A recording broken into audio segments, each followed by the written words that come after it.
So I just want to dovetail on what Charles was just talking about with the dump process. So when people come into us, but in ourselves, there's areas of our lives that we're just stuck in a rut, right?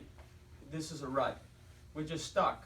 You see, we're just stuck in a rut. We're just doing the hamster wheel over and over and over and over and over, and it's all the way, down into the grave. Does that make sense?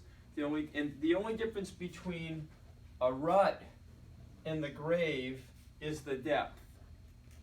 Does that make sense? The only difference between, that's why we're saying, is that we're helping, all of us have ruts in our lives.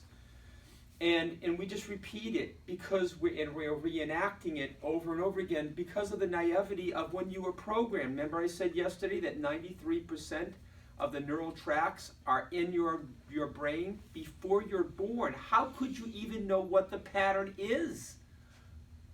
You couldn't. So it eventually becomes a rut, and you do a rut long enough, there's the depth and the grave. The only difference between the rut and the grave is the depth. And by the time we get into us, and we're going to go into this in a little bit, with the Ragland's test and the heart rate variability, the heart rate variability that Charles has is fantastic. I think if you're a serious practitioner, you have to have something like that. We'll talk about that later on. But the only difference between the rut and the grave, meaning that, and I'm trying to get myself not to say they died, but they passed.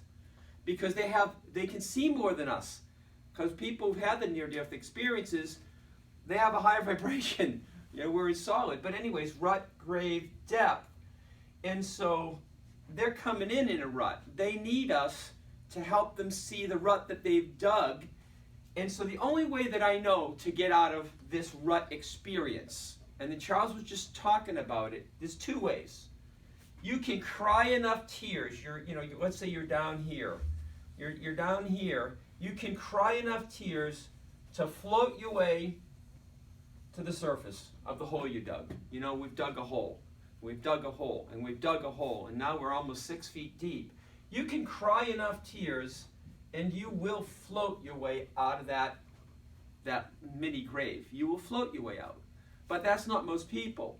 Most people is you take the experience, and you let it go, and that becomes a stair step, because your brain is learning. Something else comes up, and we pile that one on top of this one. And then something else comes up. You're going, I'm starting to get the swing of this now. And you put it on top, and then you keep going, and this is when you get your head above water. And then you stair step it until you realize, oh my gosh, I'm above the rut that I just created it. So the only two ways I know, and of course we have, you have the forgiveness process, and you have these other processes, but essentially you can cry your way out of it. You really can. You just have this massive experience of grief. And it might be a combination of both. Crying, and then there's a little block there. And then you cry a bit, and then you put the next gift on top, and the next gift, and you're just walking yourself out of that. And it can be a combination. So that's the two ways that I know to process. We have the letting go, we have forgiveness. But he was alluding to it. He was saying you take that and you stack it. And then you stack it, and you're letting go of it, and all of a sudden, a month, 6 months, you've integrated into your life. And so that's the rut to the grave experience.